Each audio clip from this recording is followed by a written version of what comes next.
अच्छा नाज़रीन, पंजाब में जो सूबाई हुकूमत है ये लग रहा है कि वो बनने जा रही है। कल हो सकता है कि शायद पंजाब असम्बली का इजलास बुलाया जाए और जो सिप्तैन खान साहब हैं जो स्पीकर थे पंजाब असम्बली के, वो इजलास कॉल करेंगे। अच्छा, अब दो तीन सवालात हैं जो कि उठते हैं।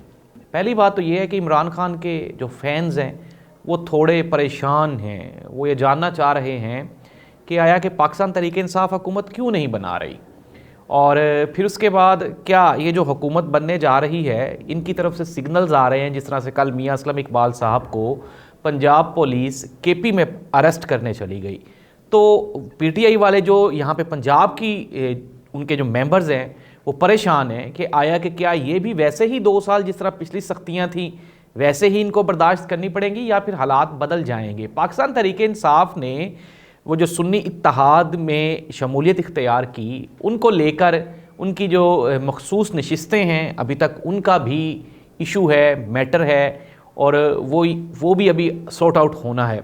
लोगों को एतराज़ है कि इमरान खान ने पाकिस्तान पीपल्स पार्टी के साथ मिल के हुकूमत क्यों नहीं बना ली, इलेक्शन तो हम जीत गए थे। तो नाज़रीन, आज के प्रोग्राम में हम उन तमाम सवालात के जवाब ढूंढेंगे जो कि लगता है कि पीटीआई के सपोर्टर को, वोटर को पीटीआई से शिकवा शिकायत है। सबसे पहली बात तो ये कि नाज़रीन, मैं आपको बता दूं कि हम एक बात करते रहे हैं गुज़श्ता पूरे 2 साल किए कि इमरान खान की 2013 में 4 नशिस्तों का रोला था, और वो रोला आपको पता है कि इमरान खान ने 5 साल उसको बैठने नहीं दिया था ये सारी असम्बली को।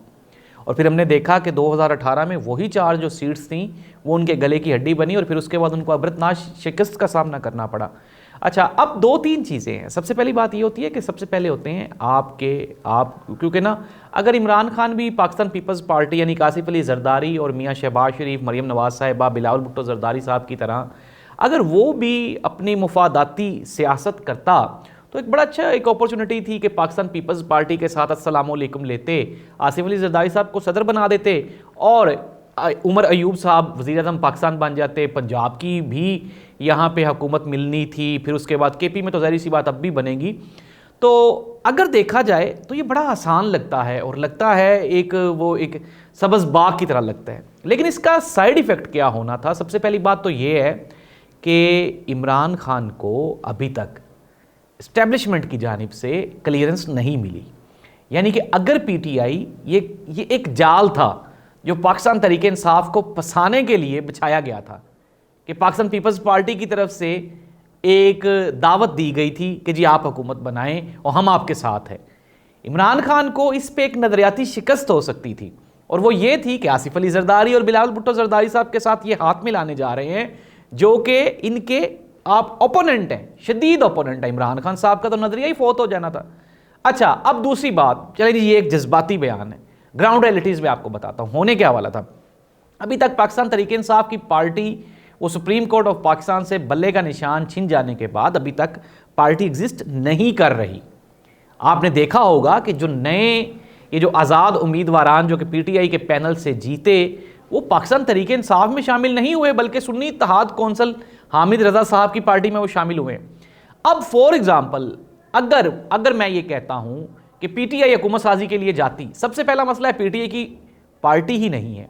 पीटीआई के लिए ये एक जुडिशियल रिस्ट्रिक्शन है जिसे हम अदालती पाबंदी समझते हैं, कहते हैं। नंबर 2, दूसरी बात जो सबसे अहम है, ज़रूरी है, पाकिस्तान तहरीक इंसाफ की पार्टी नहीं थी। पाकिस्तान तहरीक इंसाफ जल्दबाजी करती, इत्तेहाद ना करती, तो पाकिस्तान तहरीक इंसाफ को जो मखसूस नशिस्तें मिलनी हैं वो अप्रोक्सीमेटली को 30 के करीब, 30 के करीब कौमी असम्बली की हैं और 40 या 50 के करीब वो पंजाब असम्बली की हैं। और ये वो हैं जो अभी तक वो हैं जो धांधली के बावजूद भी मिलनी है पाकिस्तान तहरीक इंसाफ को, वो भी नहीं मिलनी थी। तो पाकिस्तान तहरीक इंसाफ किसी भी सूरत में गवर्नमेंट बना ही नहीं सकती थी, ना ही पंजाब में ना ही मरकज़ में। हाँ, अलबत्ता ये जाल बिछाया गया था इस्टेब्लिशमेंट की जानिब से, पाकिस्तान पीपल्स पार्टी की जानिब से, इवन कि इसमें मुस्लिम लीग नून भी शामिल थी, कि किसी ना किसी तरह से इमरान खान को इस बात पे ले आए कि वो आसिफ अली जरदारी के साथ बैठ जाए। इमरान खान को नजरियाती शिकस्त, फिर उसके बाद पीटीआई की गवर्नमेंट भी पंजाब और वफाक में नहीं बननी थी, और इन्होंने ये एक बड़ी अच्छी परसेप्शन कायम कर ली, देखें नहीं इमरान खान किसी के साथ भी बैठ जाता है। अब आ जाए अब मुमकिना सूरत हाल पे। पंजाब में आपको याद होगा जल्दबाजी में हमजा शहबाज साहब को वजीर आला पंजाब लगवा दिया गया था, बनवा दिया गया था। आपने देखा था फिर उसके बाद कितनी जलालत का सामना उठाना पड़ता मुस्लिम लीग नून को।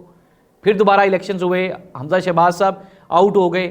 तो नाज़रीन, अब भी ऐसी ही जल्दी की जा रही है मुस्लिम लीग नून की जानिब से। मरियम नवाज साहिबा के पास पंजाब या मरकज़ में उनके पास अवामी सपोर्ट ही नहीं है, मैंडेट ही नहीं है।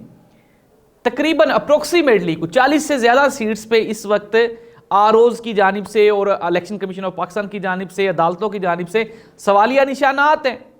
वो तो चलेंगे। अब फॉर एग्जाम्पल मरियम नवाज साहिबा अगर चीफ मिनिस्टर पंजाब सिलेक्ट हो रही हैं और हालात एकदम से पलटा खाते हैं और पीटीआई के हक में चले जाते हैं, तो मरियम नवाज साहिबा तो लाहौर से अपनी सीट हार चुकी हुई हैं। और अगर फॉर्म 45 के मुताबिक वो रिजल्ट आ गया तो मरियम नवाज साहिबा बिस्तर उठा के तो सीएम हाउस से बेइज्जत होकर बाहर निकलेंगी। इसलिए मैं कह रहा हूं कि ये जज्बाती वक्त नहीं है, ये है आप ग्राउंड रियलिटीज़ को देखें। सबसे पहली बात यह है कि इमरान खान जेल में है। इमरान खान को बगैर किसी बिला वजह एक लंबा अरसा यानी कि उम्र कैद की सजाएं सुनाई गई हैं।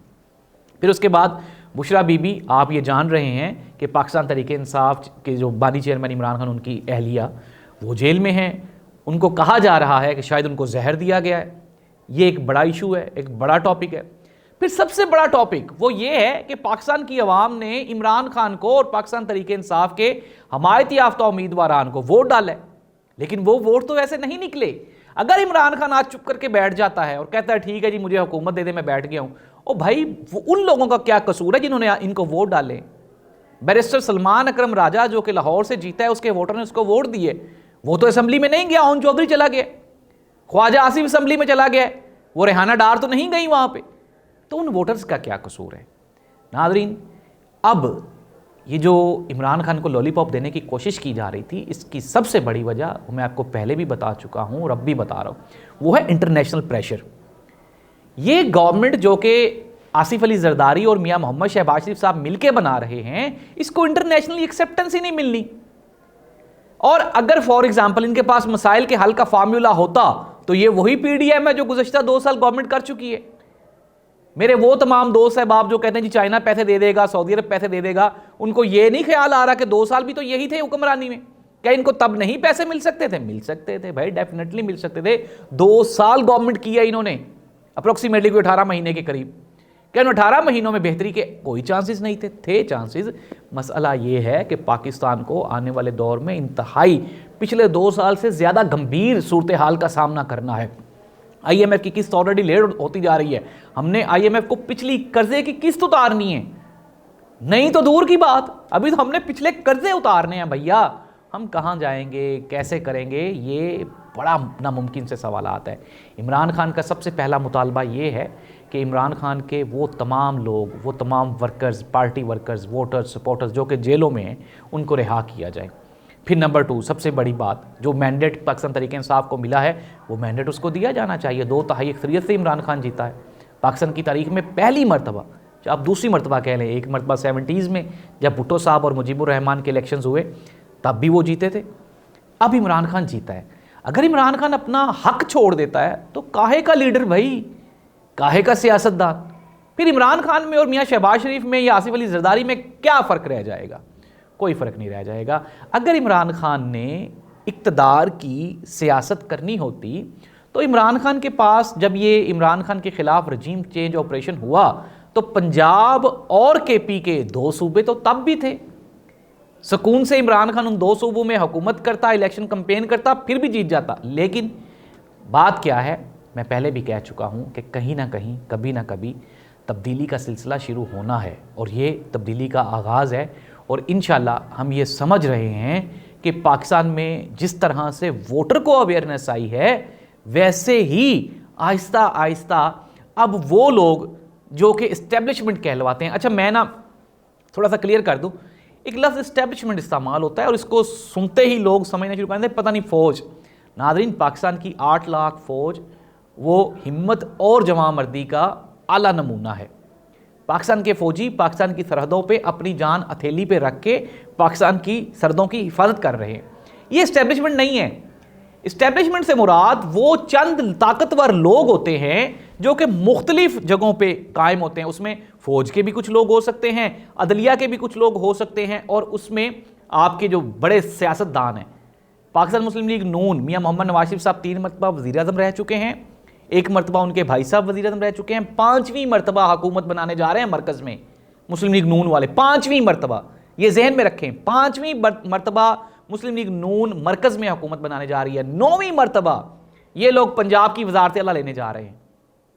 40 साल से ज्यादा दौर का अरसा इक्तदार का है और अभी कहते हैं हम मुल्क की तकदीर बदल देंगे। नाज़रीन, इन 40 सालों में इन्होंने अपनी एक एस्टेब्लिशमेंट बनाई है जो कि इलेक्शन सही नहीं होने देती, जो मुल्क को नहीं चलने देती, जो मुल्क को तरक्की की राह पे नहीं जाने देती। इस असल एस्टेब्लिशमेंट में जो सबसे अहम मोहरा है वो मुस्लिम लीग नून है। खुदारा इस बात को समझें, पाकिस्तान की फ़ौज इलेक्शन नहीं मैनिपुलेट करवा रही।